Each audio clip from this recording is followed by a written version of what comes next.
जय हिंद दोस्तों।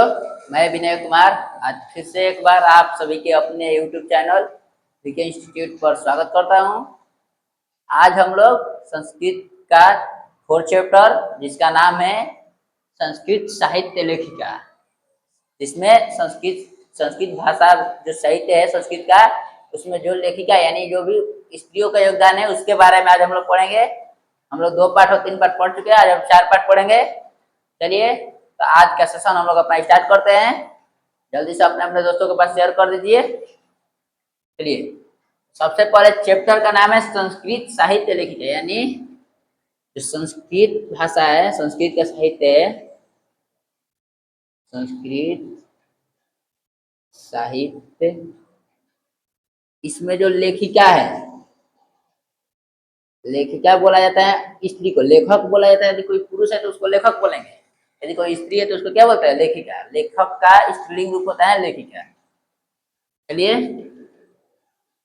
इसमें जो भी हमारे संस्कृत साहित्य के उसमें से पुरुष ही थोड़ी लिखे होंगे, और औरत भी कुछ ना कुछ लिखी होंगी, तो उसके बारे में बताया गया है। इसमें बताया गया है कि प्राचीन समय से ही पुरुष के साथ साथ स्त्रियां भी संस्कृत में लिखने में बराबर का योगदान निभाती रही है। प्राचीन काल में जो मंत्र रचना होता था उसमें सिर्फ ऋषि ही नहीं लिखते थे, ऋषि मुनि पहले मंत्र रचना करते थे ना, वो ऋषि ही नहीं, ऋषि पत्नियां भी उनके साथ लिखती थी। चलिए तो हम इस पाठ को पढ़ना स्टार्ट करते हैं, क्योंकि इसका इतिहास बहुत पुराना है, इसलिए इसका जो जैसे इसकी जो बारे में बताया गया है वो ऋग्वेद में भी बताया गया। देखिए, ऋग्वेद आपको नाम सुने होंगे, 4 वेद होते हैं।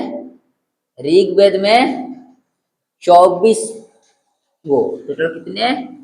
24 ऋषि पत्नी। ऋग्वेद में 24 ऋषि पत्नियों का जिक्र है, और अथर्ववेद में 5 गो। अथर्ववेद में 5 गो ऋषि पत्नी का जिक्र है। पूछा जाता है कि अथर्ववेद में कितनी ऋषि पत्नी का जिक्र है? 5 गो, और ऋग्वेद में 24 गो। ये आपका प्रश्न पूछा जाता है। ऐसे हिंदी में भी पूछा जाता है, संस्कृत रहता है लेकिन थोड़ा बहुत संस्कृत में समझ में आ जाता है। ऋग्वेद में कितने? 24, और अथर्ववेद में 5 गो। पांचों का नाम देख लीजिए। एक का नाम है यमी, अपाला, पहली यमी, दूसरी अपाला, तीसरी उर्वशी, चौथी इंद्राणी, और 5वीं वागाम्भृणी।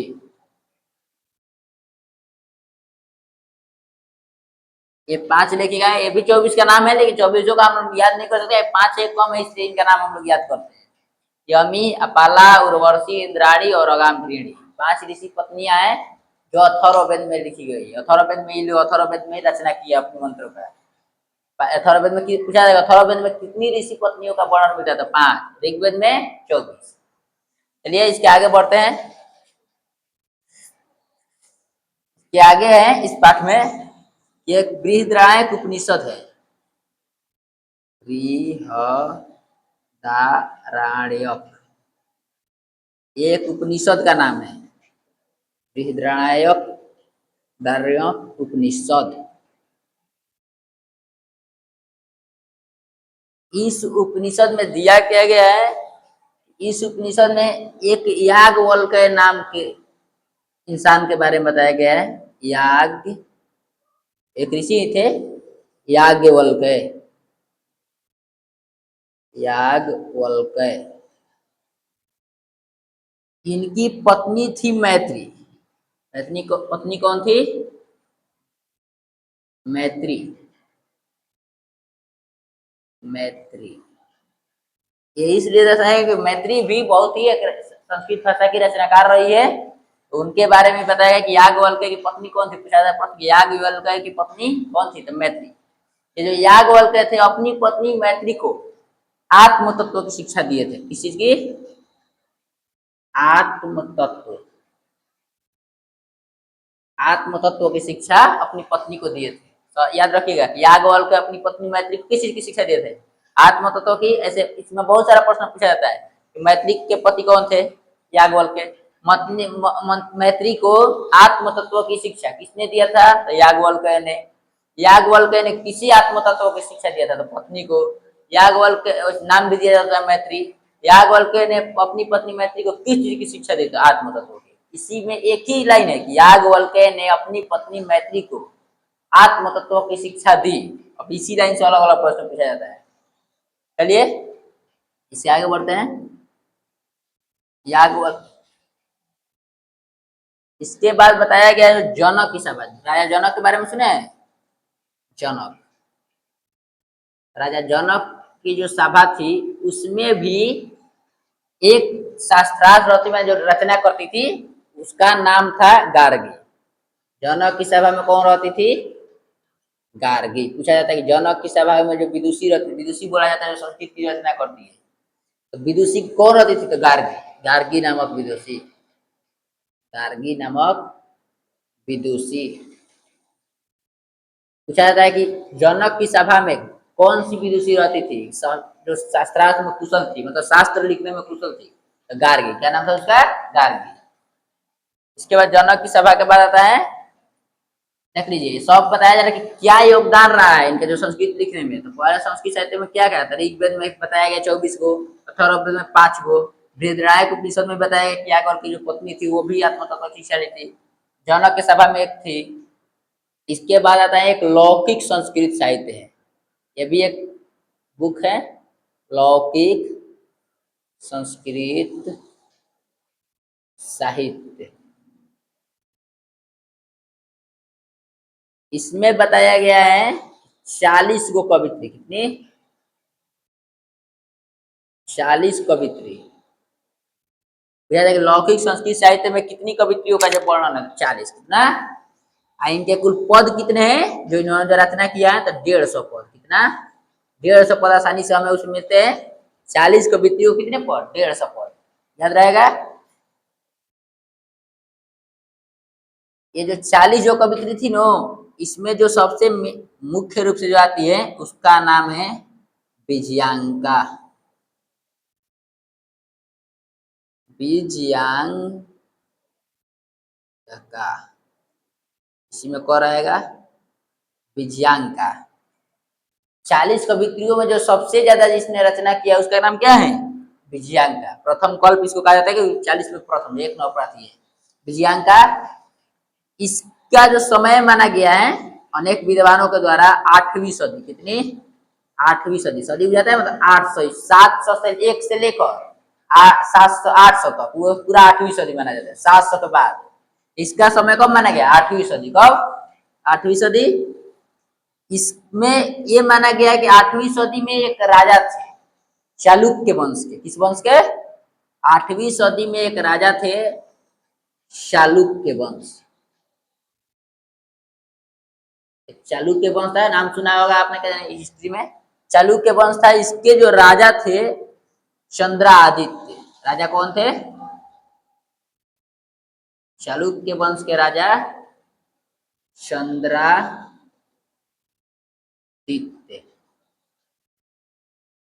माना था कि जो चालुक्य वंश के राजा थे चंद्रादित्य, इन्हीं की पत्नी, इनकी पत्नी थी जो थी वो विजयांका थी। एक इनके पत्नी का नाम था क्या? विजय भट्टारिका। क्या नाम था? विजय भट्टारिका।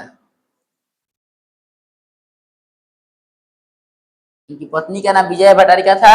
माना जाए कि चंद्रादित्य की जो पत्नी विजय भट्टारिका थी ना, वही विजयांका थी। ये दोनों एक ही है। और ये पूछा जाता है कि ये किस कलर का, इसका इनका जो चेहरे का जो कलर था वो कैसा था? तो श्याम वर्ण। कैसा? श्याम वर्ण।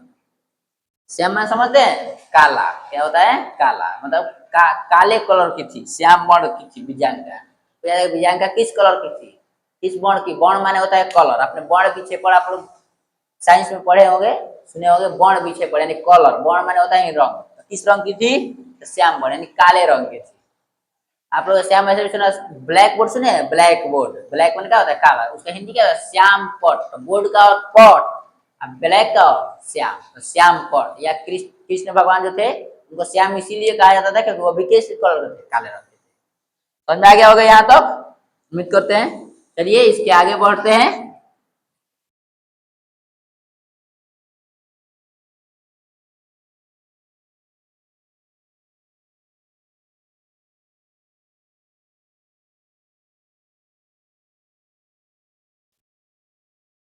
इसमें आगे है विजयनगर, एक साम्राज्य है विजयनगर। जो विजयनगर के जो राजा थे वो संस्कृत साहित्य के लिए बहुत योगदान दिया, वो संस्कृत को बहुत बढ़ावा दिया। राजा क्या किए थे? संस्कृत साहित्य को बढ़ाया। राजा मतलब कि ये रहता है जो भी संस्कृत में रचना करेगा उसको मैंने इनाम दिया जाएगा, ऐसे करके तो इन्होंने अपने राज्य में जब तक ये राजा रहे तो संस्कृत साहित्य को बहुत ज्यादा बढ़ाया है। इसके बाद एक राजा आते हैं 14वीं शताब्दी। 14वीं शताब्दी मतलब कितना? 1301 से लेकर 1400 तक। 14वीं शताब्दी में एक राजा आते हैं जिनका नाम था कंपन राय। का नाम था? कंपन राय। कंपन राय। इनकी कहानी कुछ ऐसी है कि जो 14वीं शताब्दी में जब राजा बने न, इनकी एक पत्नी थी। इनकी पत्नी का नाम था, कंपन राय की पत्नी गंगा देवी। क्या नाम है? गंगा देवी। ये जब कंपन राय जब पहले राजा युद्ध करते थे तो ये युद्ध करने गए थे। ये क्या करने गए थे? युद्ध करने, लड़ाई लड़ने। तो ये अब आशा पहले की राजा जब युद्ध करने तो रानी क्या करेगा? आशा ही लगाएगी कब आएंगे। तो ये जब तक नहीं लौटे थे तो इन्होंने एक रचना किया अपने पति के आश्रय लेकर, युद्ध के मैंने विजय जीत कर आएंगे इसी आश्रय में एक बुक लिखा जिसका नाम है मधुरा विजयम। इनका जो बुक है, इन्होंने एक बुक की रचना की, मधुरा विजयम। पूछा था कि मधुरा विजयम की रचना किसने की? किसने? गंगा देवी ने। किसके लिए की? तो अपने पति कंपन राय के जो युद्ध में जीत कर आएंगे इसके आश्रय लेकर इन्होंने किया था। इसमें अलंकारों का बहुत अच्छा प्रयोग किया। जो मधुरा विजय है ना, इसमें अलंकार बहुत ही अच्छे प्रयोग किए गए। इन्हीं के साम्राज्य में 16वीं शताब्दी, जब 16वीं शताब्दी आया, शताब्दी या सदी एक ही होता है, शताब्दी बोला जाए या सदी बोला जाए। इन्हीं के वंशज थे अच्युत राय। का नाम था? अच्युत राय। इनकी जो पत्नी थी उनका नाम था तिरुमलंबा।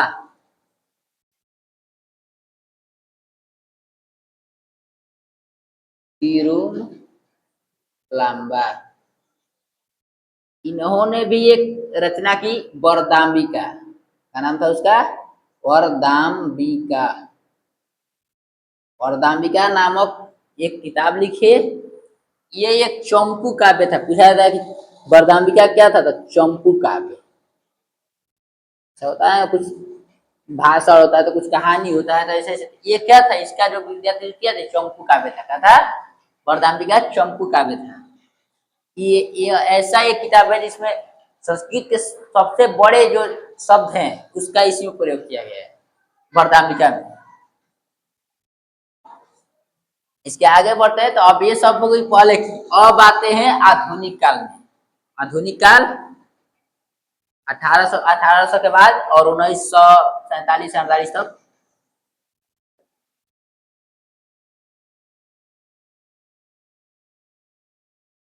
आधुनिक काल।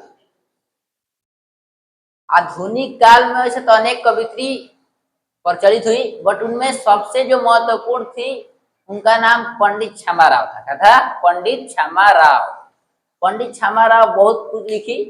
देखिए आधुनिक काल में सबसे प्रसिद्ध हुई उनको पंडित क्षमा राव। पंडित क्षमा राव। इन्होंने एक, इनके पिता का नाम था, जो पंडित क्षमा राव थी, इनके जो पिता थे वो एक बहुत बड़े विद्वान थे जिनका नाम था शंकर पांडुरंग। क्या नाम था? शंकर पांडुरंग। शंकर पांडुरंग था। ये जो पिता थे बहुत ही विद्वान थे इनके। इन्होंने अपने पिता की विद्वानता का परिचय देते हुए एक बुक लिखा है। जिस बुक का नाम है पिता के लिए, बुक कौन सा था? संस्कृत में लिखा था शंकर चरितम। शंकर चरितम। पूछा जाता है कि शंकर चरितम जो बुक है वो किसने लिखा है? तो पंडित छामाराम ने। किसके लिए लिखा है? तो अपने पिता शंकर पांडुरंग के लिए। याद रहेगा। इसके बाद ये पंडित छामाराव और भी रचना की थी, जैसे कि और भी इनकी रचनाएं हैं। गांधी जी के से प्रभावित होकर सत्याग्रह गीता। सत्याग्रह गीता इन्होंने लिखा है। सत्याग्रह गीता किसने लिखा है? तो पंडित छामाराव ने। इससे सत्याग्रह गीता के बाद आता है मीरा लहरी। ये भी इन्हीं की बुक है, मीरा लहरी। और आता है मुवक्ताली। मुवक्ताली सबसे फेमस है। सत्याग्रह गीता कौन लिखा है? मीरा लहरी। तो दोनों कौन लिखी है? पंडित छामाराव और एक शंकर चरित्र। याद रहेगा। ये आधुनिक काल में 1947 आता है। अभी वर्तमान में कौन है? वर्तमान समय का भी पता होना चाहिए, वर्तमान में भी तो होगी। तो वर्तमान में कुछ नाम आते हैं जो सबसे फेमस है। वर्तमान में आते हैं पुष्पा दीक्षित। पुष्पा दीक्षित, वनमाला भावलकर। वनमाला भावलकर, मिथिलेश कुमारी मिश्र। मिथिलेश कुमारी मिश्र ये वर्तमान समय की लेखिकाएं है। ये तीनों समय आधुनिक काल में पंडित छामाराव और वर्तमान में पुष्पा दीक्षित, वनमाला भावलकर और मिथिलेश कुमारी मिश्र। उम्मीद करते हैं आपको ये चैप्टर समझ में आया होगा। चलिए इसी के साथ हम अपना आज का सेशन समाप्त करते हैं और मिलते हैं अगले वीडियो में।